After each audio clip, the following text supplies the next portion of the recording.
এই জন্য কাইসার কামাল ভাইকে আমরা অনেক ধন্যবাদ জানাই।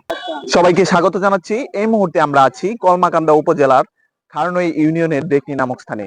আপনারা যে স্থানটি দেখতে পাচ্ছেন এটি ডেকনি নদীর উপর অবস্থিত একটি সেতু। তো এই সেতুটি আসলে 3টি ইউনিয়নকে সংযুক্ত করেছে। এই সেতুটি দীর্ঘদিন ধরে বেহাল অবস্থায় ছিল।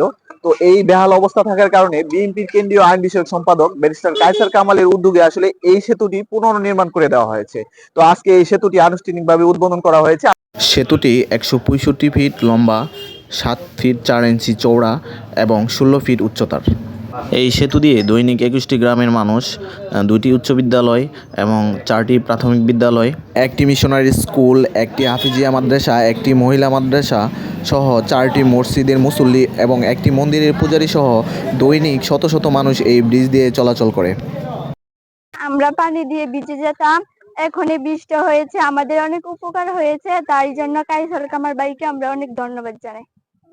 এছাড়া লেঙ্গুড়া, খারনই এবং নাজিরপুর এই 3টি ইউনিয়নকে একসাথে সংযুক্ত করেছে এই সেতুটি। আসসালামু আলাইকুম।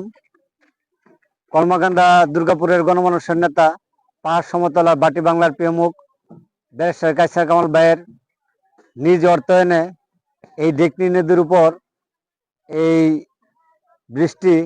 কাঠের বৃষ্টি উনি পুনর্নির্মাণ করে দিয়েছেন। এটি একদম ভেঙে গিয়েছিল। এই এলাকার জনগণ, স্কুলের মাদ্রাসার কোমলমতি শিক্ষার্থীদের কথা চিন্তা করে উনি বৃষ্টি করে দিয়েছেন। উনি যদি কলমাকান্দা দুর্গাপুর থেকে এমপি নির্বাচিত হতে পারে তাহলে উনি স্থায়ী ব্রিজ করে দেবেন ইনশাল্লাহ। আর এই অত্র এলাকার জনসাধারণ সবাই ওনার প্রতি কৃতজ্ঞতা জানিয়েছেন।